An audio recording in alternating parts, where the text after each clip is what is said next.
Anton Sokolov. He knew me once, and did much to set me on my path.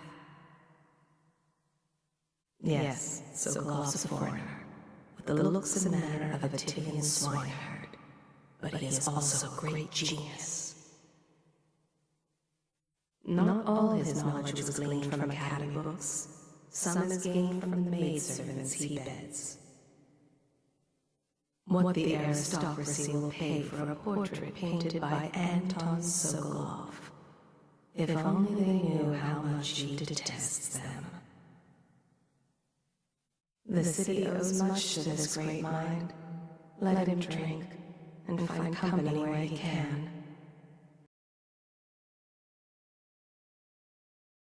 His blood founded this city, but now Custus Pendleton lives only to plunder it.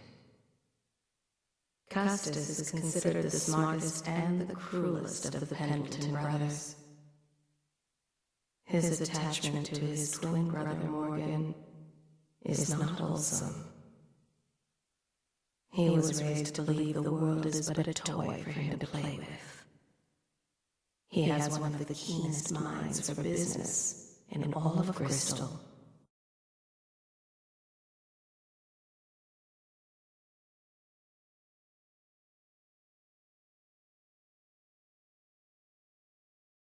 In the schoolyard, the other children would marvel at his quick hands.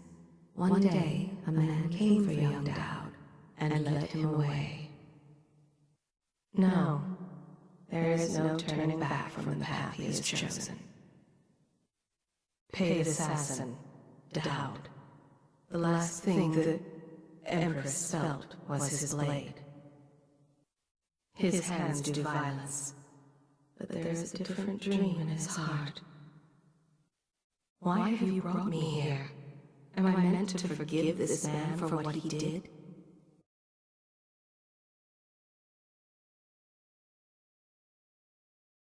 There was trouble when her daughter was born.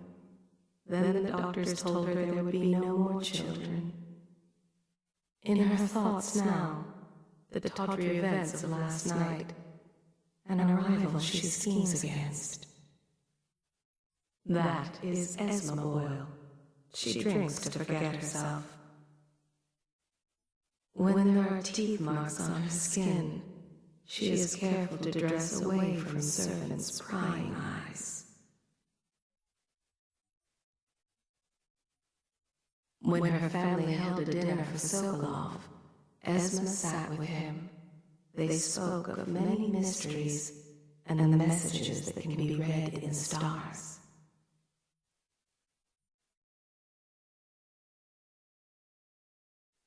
This is him, the Lord Regent. Before that, the Royal Spymaster. And before that still, Hiram Burrows. What secrets he knows. How I misplaced my trust. Now that I see so well, I know how truly blind I was. He is driven by obsession, like a madness, order. He must have all things in order. It was he who brought the rats. The rats brought the plague. There is no man more accursed. Disease and death and murder. That is what Hiram Burrows, the Lord Regent, has brought us. He works men to death. He need only put pen to paper. Lord Morgan Pendleton. Morgan Pendleton, how greedily he clings to what is left of the family fortune. Born joined at the hand to his twin during the month of darkness, a knife severed their physical bond, but not the bond that runs deeper.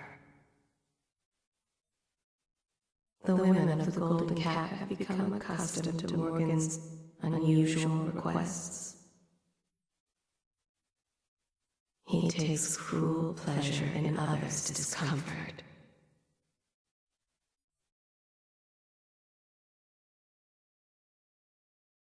She throws the dead girls in the river.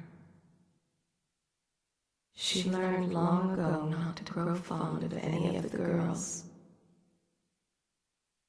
The golden cat was here long before she came to run it, but the curtains were her idea.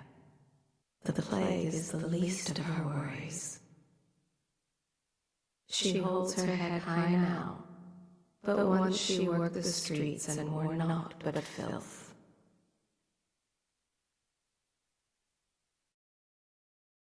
Waverly Boyle, she acts as if too good for her many suitors, but the servant boys know her well enough.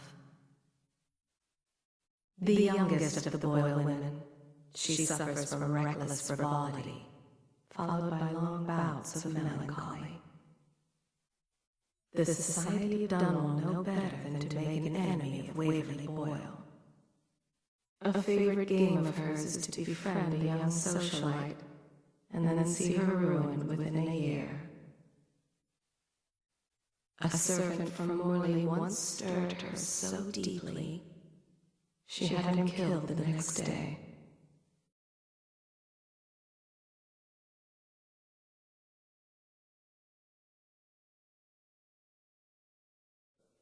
Campbell breaks all 7 strictures each day. It's his own little joke. He angers easily and takes revenge without mercy. The High Overseer, Thadeus Campbell. Don't let the talk of faith fool you. Campbell is vain, lustful, decadent, and completely corrupt. He uses his position of power for personal gain and then the pursuit of pleasure.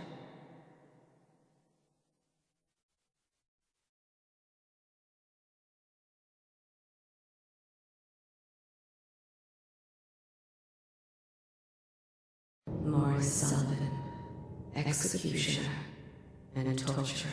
Morris has heard the final pleas and guilt-ridden confessions of 100 condemned men, but he felt nothing. He was born into wealth on Endorian Street, and grew large and strong, but his brain shrunk and shriveled, like bad fruit. The family feared diluting their blood with outsiders, so cousin married cousin. For generations, his temper as a child was vile. They would find the family pets dead.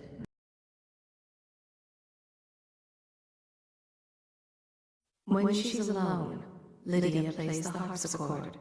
She is one of the finest musicians in the city. Of all the Boyle women, Lydia has the most to keep secret. Neither a talker nor a great beauty, she has cultivated other qualities to survive nobility.